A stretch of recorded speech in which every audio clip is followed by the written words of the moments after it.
The world is watching, holding its breath.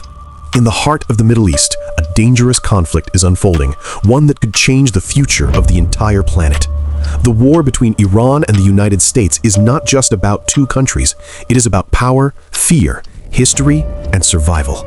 But the real question is, why are they fighting? To understand this war, we must go back in time. The conflict between Iran and the United States did not begin today. It has been growing for decades. Since the mid-20th century, both nations have seen each other as enemies. The relationship has been shaped by mistrust, political differences, and power struggles.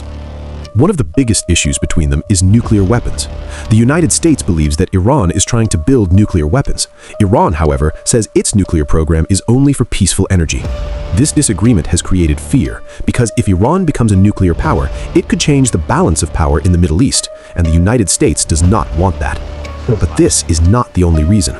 Iran has strong influence in the Middle East. It supports groups and allies in countries like Iraq, Syria, and Lebanon. The United States sees this as a threat to its own influence and to its allies, especially Israel. So this war is not just about weapons. It is about control, influence, and who gets to shape the future of the region. In early 2026, tensions finally exploded into open conflict. Military strikes began, missiles were launched, drones filled the skies. What was once a cold conflict became a real war. And now, the consequences are being felt across the world. The first and most painful consequence is human suffering. Thousands of people have already been affected. Cities have been damaged. Families have been broken. Ordinary people who have nothing to do with politics are paying the highest price. Reports suggest that many civilians have been killed, and fear is spreading across Iran as the conflict continues. For them, this war is not about strategy, it is about survival. The second consequence is economic shock. This war has shaken the global economy. One of the most important places in this conflict is the Strait of Hormuz, a narrow sea route through which a large portion of the world's oil passes. Because of the war, oil supply has been disrupted. Prices have risen sharply. In fact, experts say this crisis is worse than some of the biggest energy shocks in history. And when oil prices rise, everything becomes expensive. Fuel, food, transportation, everything. So even people living far away from the war are feeling its impact. The third consequence is global instability. This is not just a local war anymore. There is a real risk that other countries could get involved. If that happens, this conflict could turn into a much larger regional or even global war. Military forces are already gathering in the region. Tensions are rising. One wrong move could change everything.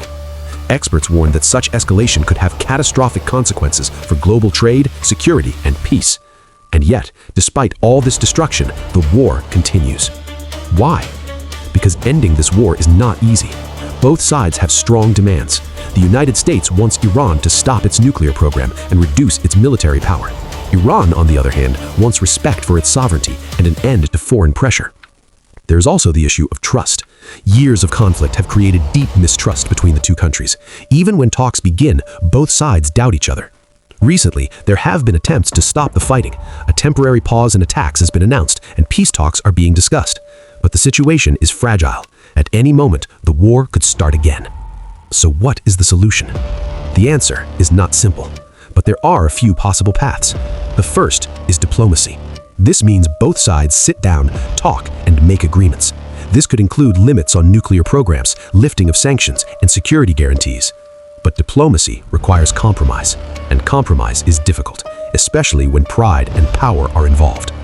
The second solution is international mediation. Other countries like China, Russia, or neutral nations can act as mediators. They can help both sides find common ground and prevent further escalation.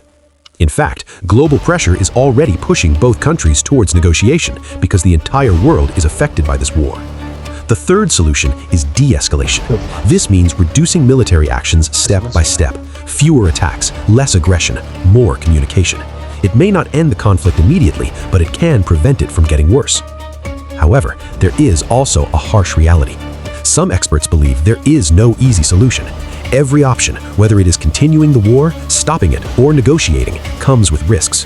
This is what makes the situation so dangerous, because sometimes even peace is complicated. As the world watches, one thing becomes clear.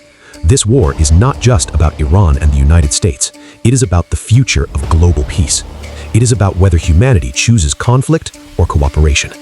And in the end, the biggest question remains: how many more lives will be lost before peace is finally chosen? The answer is still unknown.